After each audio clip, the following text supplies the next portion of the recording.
Hello friends, welcome to my channel. మీకు కనుక ఈ వీడియో నచ్చినట్లయితే తప్పకుండా లైక్ చేయండి. దీక్షితులు గారు సుగంధ వృక్ష పత్రాలలో ప్రసాదాన్ని తినాలని చెప్పడంతో లక్ష్మి ఆ పత్రాలు కోయడానికి కొలను దగ్గరికి వెళ్తుంది. ఇకప్పుడు వెనకాలే మిత్ర కూడా లక్ష్మి దగ్గరికి వెళ్తాడు. ఆ పత్రాలు కోస్తూ ఉండగా అనుకోకుండా లక్ష్మి కాలికి ముళ్ళు గుచ్చుకుంటుంది. ఇక లక్ష్మి కాలికి అలా ముళ్ళు గుచ్చుకొని రక్తం కారుతూ ఉంటే అది చూసి మిత్ర విలవిల్లాడిపోతూ ఉంటాడు. లక్ష్మి బాధ చూడలేక మీరు తప్పుకోండి, నేను కోస్తాను అని చెప్పి ఇక అలా మిత్ర ఆ ఆకులను కోస్తూ లక్ష్మికి సహాయం అందిస్తూ ఉంటాడు. మరోవైపు జాను వివేక్ని అర్జెంటుగా రమ్మని చెప్పడంతో వివేక్ బయలుదేరి అర్జున్ ఇంటికి వస్తాడు. ఏమైంది జాను, ఎందుకు అంత అర్జెంటుగా రమ్మని చెప్పావు? అయినా అర్జున్ గారింటికి ఎందుకు రమ్మన్నావు అని చెప్పి అలా వివేక్ జానుని అడుగుతూ ఉంటే ఇకప్పుడు జాను వివేక్ ఇన్ని రోజులుగా అక్క బతికి ఉందని నేను నీతో చెబుతూ ఉంటే నువ్వు నమ్మలేదు. 2 సార్లు అక్కను చూసినట్టుగా నాకు అనిపించిందని కూడా నీతో అన్నాను. అప్పుడు ఎవరు కూడా నా మాటలు పట్టించుకోలేదు. కానీ అక్క బతికే ఉంది, ఈ ఇంట్లోనే ఉంది. అంతేకాదు అక్కకి కొడుకు కూడా ఉన్నాడు, వాడే జున్ను అని చెప్పి జాను అంటూ ఉంటుంది. ఏంటి జాను నువ్వు అనేది?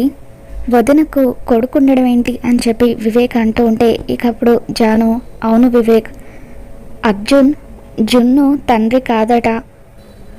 లక్ష్మి అనే ఆవిడ గత 5 సంవత్సరాలుగా వీళ్ళతో పాటు ఉంటుందట అని చెప్పి ఎందుకో నాకు తని అక్కేమో అనిపిస్తుంది అని జాను అంటూ ఉంటే ఇక అప్పుడు వివేక్ పేర్లు ఒకటైనంత మాత్రాన మనుషులు కూడా ఒకటైపోతారా అని చెప్పి అంటూ ఉంటాడు. లేదు వివేక్, నా నమ్మకమే నిజమైతే ఖచ్చితంగా తను అక్కని అని చెప్పి అంటూ ఉంటుంది. ఇక ఇంతలో జాను టీచర్ లక్కీ వీడియో పంపించింది, త్వరగా రండి అని చెప్పి అంటూ ఉంటాడు. దాంతో జాను వివేక్ ఇద్దరు కూడా పరిగెత్తుకుంటూ జున్ను దగ్గరికి వెళ్తారు. ఇక అలా జున్ను ఫోన్లో లక్కీ పంపించిన లక్ష్మి వీడియోని చూస్తూ ఉంటారు. ఇక ఆ వీడియోలో అర్జున్, లక్ష్మి, వసుంధర, జున్ను వీళ్ళందరూ కూడా ఉంటారు. లక్ష్మిని చూడగానే వివేక్ జాను ఇద్దరు ఒక్కసారిగా షాక్ అవుతూ ఉంటారు. నేను నమ్మలేకపోతున్నాను జాను, నువ్వు అన్నట్టుగా వదిన బతికే ఉంది అని చెప్పి అలా వివేక్ అంటూ ఉంటాడు. అంటే ఇన్ని రోజులుగా లక్కీ అమ్మ అని పిలిచేది లక్ష్మి వదినే అన్నమాట అని చెప్పి అలా వివేక్ అంటూ ఉంటాడు. మొన్న కూడా లక్కీ వదిన ఫోటో చూపించి అమ్మ ఫోటో ఇక్కడ ఉంది ఏంటి అని నన్ను అడిగింది, నేనే పెద్దగా పట్టించుకోలేదు అని చెప్పి ఇక అలా వివేక్ అంటూ ఉంటాడు. జున్ను మరెవరో కాదు వివేక్, బావగారికి అక్కకు పుట్టిన కొడుకు అని చెప్పి ఇక అలా జాను అనగానే ఇక అప్పుడు వివేక్ నాకు చాలా ఆనందంగా ఉంది జాను అని చెప్పి ఇక అలా జున్నుని దగ్గరికి తీసుకుని ముద్దులు పెడుతూ ఉంటాడు. మా అమ్మ ఎవరో మీకు తెలుసా టీచర్ అని చెప్పి జున్ను అంటూ ఉంటే ఇక అప్పుడు జాను జున్ను మీ అమ్మ మరెవరో కాదు మా అక్కే, నేను నీకు పిన్నినవుతాను అని చెప్పి అంటూ ఉంటే జున్ను నేను నీకు బాబాయ్నవుతాను అని వివేక్ అంటూ ఉంటాడు. మరి మా నాన్న ఎవరో మీకు తెలుసా అండి అని చెప్పి జున్ను అంటూ ఉంటే ఇక అప్పుడు వివేక్ మీ నాన్న ఇంకెవరో కాదు జున్ను, మిత్రానందన్, నువ్వు నందన్ కుటుంబం వారసుడివి అని చెప్పి ఇక అలా వివేక్ అంటూ ఉంటాడు. ఇంతలో వసుంధరాదేవి పరిగెత్తుకుంటూ వచ్చి ఒరే జున్ను, మీ అమ్మ వీడియోని టీచర్ వాళ్ళకు చూపించావా అని చెప్పి అంటూ ఉంటే చూపించడమే కాదండి, ఈరోజు ఆ వీడియో వల్ల చనిపోయిందనుకున్న మా అక్క బతికి ఉందన్న నిజం కూడా బయటపడింది అని చెప్పి జాను అంటూ ఉంటే ఏంటమ్మా నువ్వు అనేది, ఏమంటున్నావో ఏమీ అర్థం కావడం లేదు, లక్ష్మి మీ అక్కన అని చెప్పి వసుంధర అంటూ ఉంటుంది.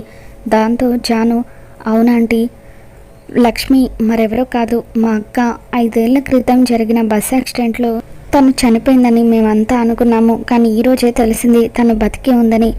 ఇన్ని రోజులు మా అక్కకి మీ ఇంట్లో ఆశ్రయం ఇచ్చినందుకు చాలా థ్యాంక్స్ ఆంటీ అని చెప్పి జాను వసుంధర 2 చేతులు పట్టుకొని థ్యాంక్స్ చెబుతూ ఉంటుంది. లక్ష్మి 5 ఏళ్ళుగా మా ఇంట్లో ఉంటుందనే కానీ ఎప్పుడూ కూడా తన గతం గురించి, తన మనుషుల గురించి ఏ ఒక్కరోజు కూడా ఒక్క విషయం కూడా బయట పెట్టలేదు. ఇంతకీ లక్ష్మి భర్త ఎవరమ్మా, ఎందుకు తను భర్తకి దూరంగా ఉంటుంది అని చెప్పి వసుంధర అడుగుతూ ఉంటే ఇకప్పుడు జాను, మా అక్క భర్త మరెవరో కాదా aunty, lucky group of industries owner Mitranandan అని చెప్పి అంటూ ఉంటే ఇకప్పుడు వసుంధర ఒక్కసారిగా షాక్ అవుతూ, ఏంటమ్మా నువ్వు అనేది, లక్ష్మి మిత్ర భార్యనా అని చెప్పి ఒక్కసారిగా షాక్ అవుతూ ఉంటుంది. ఇక ఆ తర్వాత ఆంటీ, అక్క ఏ గుడికి వెళ్ళిందో తెలుసా, వెంటనే అక్కని కలవాలి, చాలా సంవత్సరాలు అయిపోయింది అక్కను కలిసి అని చెప్పి జున్నును తీసుకొని జాను వివేక్ ఇద్దరు కలిసి గుడికి వెళ్తూ ఉంటారు. ఇక లక్ష్మి గురించి నిజం తెలుసుకున్న తర్వాత వసుంధర ఒక్కసారిగా సోఫాలో కుప్పకూలుతుంది చలమయ్యతో. ఏంటి చలమయ్య ఇది, ఆ భగవంతుడు ఆడే ఆట చాలా విచిత్రంగా ఉంటుంది. లక్ష్మి వల్ల అర్జున్లో మార్పు వచ్చింది. లక్ష్మిని అర్జున్కి ఇచ్చి పెళ్లి చేస్తే వాడి జీవితం బాగుంటుందని, నా బాధ్యత తీరిపోతుందని చెప్పి నేను ఎన్నో కలలు కన్నాను. కానీ ఇలా లక్ష్మి మిత్రకు భార్య అవుతుందని అస్సలు అనుకోలేదు.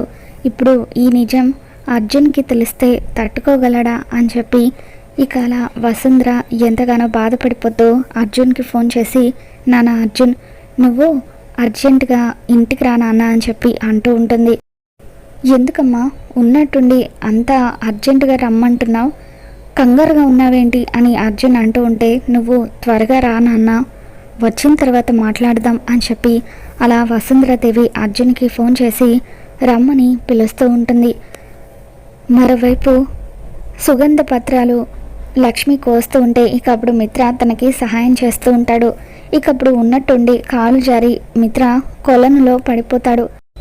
ఇక ఇంతలో అటువైపుగా వచ్చిన ఒక వ్యక్తి, అయ్యో ఈ కొలనులో విషసర్పాలు ఉన్నాయమ్మా, అందుకే అందులోకి ఎవరు దిగరు అని చెప్పి ఇక అలా లక్ష్మికి చెప్పడంతో లక్ష్మి ఎంతగానో భయపడిపోతూ ఉంటుంది. మిత్రగారిని ఎలాగైనా సరే కాపాడుకోవాలి అని చెప్పి ఇక అలా తను కూడా కొలంలోకి దూకి మిత్రని కాపాడుకుంటుంది.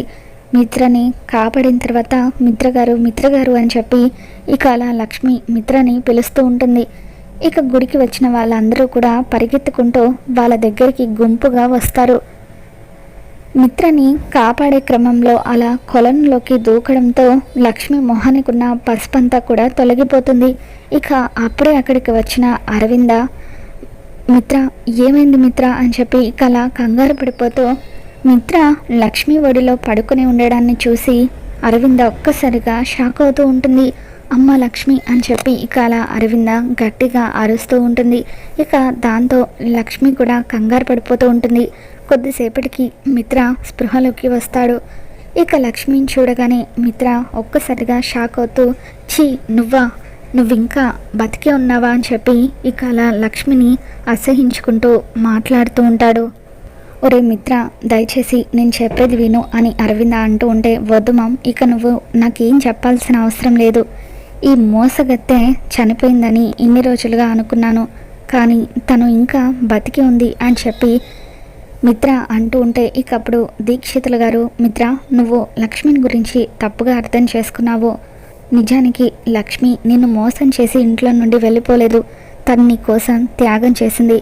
ఇదిగో ఈరోజు కూడా నువ్వు బాగుండాలనే తాపత్రయంతో ఎంతో కఠినమైన ఈ దీక్ష చేస్తుంది అని చెప్పి తన గురించి ఎట్టి పరిస్థితుల్లోనూ నీకు తెలియకూడదు అని చెప్పి నా దగ్గర మాట తీసుకోవడం వల్లే నేను నీకు నిజం చెప్పలేదు అని దీక్షితులు గారు అంటూ ఉంటారు. ఇక దాంతో లక్ష్మి గురించి అన్ని నిజాలు తెలుసుకొని మిత్ర ఒక్కసారిగా షాక్ అవుతూ ఉంటాడు. ఇక ఇంతలో జాను వివేక్ ఇద్దరు జున్నును తీసుకుని గుడికి వస్తారు. ఇక జున్ను పరిగెత్తుకుంటూ లక్ష్మి దగ్గరికి వచ్చి, అమ్మా ఏంటమ్మా ఇదంతా, ఏం చేస్తున్నావు, నీకేం కాలేదు కదా, నీళ్ళల్లో పడిపోయావా, ఇలా ఒళ్ళంతా తడిచిపోయిందేంటి అని చెప్పి ఇక అలా అడుగుతూ ఉంటే జున్ను లక్ష్మిని అమ్మాని పిలవడం చూసి అరవింద మిత్ర ఇద్దరు ఒక్కసారిగా షాక్ అవుతూ ఉంటారు. ఇక అప్పుడు వివేక్, ఏంటన్నయ్య అలా చూస్తున్నావు, జున్ను ఎవరనుకుంటున్నావు, నీకు లక్ష్మి వదినకు పుట్టిన కొడుకు అని చెప్పి ఇక అలా వివేక్ అనగానే అప్పుడు తనకు వారసుడు ఉన్నాడని తెలిసి అరవింద ఒక్కసారిగా షాక్ అవుతూ అలా జున్నుని దగ్గరికి తీసుకుని ముద్దులు పెడుతూ ఉంటుంది. మరి రాబోతున్న ఎపిసోడ్లో ఏం జరగబోతుందో మళ్ళీ మన ఛానల్లో తెలుసుకుందాం. వీడియో నచ్చినట్లయితే తప్పకుండా లైక్ చేయండి.